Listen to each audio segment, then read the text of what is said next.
ಏನಿದು?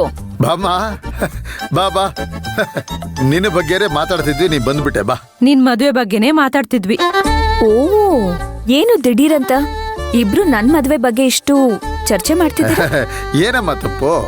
ಅದು ನಮ್ಮ ಅವಿನಾಶ್ ಫ್ರೆಂಡ್ ಸುಶಾಂತ್ ಬಂದಿದ್ನಲ್ಲ, ಅವ್ರನ್ನ ನೋಡಿದ್ ನಿಮ್ಮ ಅತ್ತಿಗೆ ಹತ್ರ ಹ್ಯಾಂಡ್ಸಮ್ ಆಗಿದ್ದಾರೆ ಅಂದಂತೆ. ಓಹೋ, ಅದಕ್ಕೆ ನಿನ್ನ ಗಂಡು ನೋಡಿ ಮದುವೆ ಮಾಡ್ಬೇಕು ಅಂತ ನಾನು ನಿಮ್ಮ ಅತ್ತಿಗೆ ಮಾತಾಡ್ತಾ ಇದ್ವಿ. ಅದು ತಪ್ಪಾ? ಒಳ್ಳೆ ಗಂಡ ಹೆಂಡ್ತಿ ನೀವಿಬ್ರು. ಇಬ್ರಿಗೂ ಒಂದ್ ಪ್ರಶ್ನೆ ಕೇಳಲಾ? ನಿಮ್ಮಿಬ್ರಿಗೂ ಸರಿಯಾದ ವಯಸ್ಸಲ್ಲೇ ಮದ್ವೆ ಆಯ್ತಾ ಅಥವಾ ಅರ್ಜೆಂಟಾಗಿ ಏನಾದ್ರೂ ಮದ್ವೆ ಮಾಡ್ಬಿಟ್ರಾ? ಅಯ್ಯೋ, ಇದೇನು ಪ್ರಶ್ನೆ ಅಚ್ಚು? ಹೌದಲ್ವಾ? ಅಲ್ಲ, ಒಂದ್ ಹೇಳಿ, ನೀವಿಬ್ರು ಒಬ್ರಿಗೊಬ್ರು ಇಷ್ಟಪಟ್ಟು ಒಪ್ಪಿಗೆ ಕೊಟ್ಮೇಲ್ ಮದ್ವೆ ಆದ್ರ ಅಥವಾ ಅದಕ್ಕೂ ಮುಂಚೆ? ಅಯ್ಯೋ ಕಂದ, ಏನ್ ಹೀಗೆ ಕೇಳ್ಬಿಟ್ಟೆ? ನಾವಿಬ್ರು ಒಪ್ಪಿಗೆ ತಗೊಂಡೇ ಮದ್ವೆ ಆಗಿದ್ದು.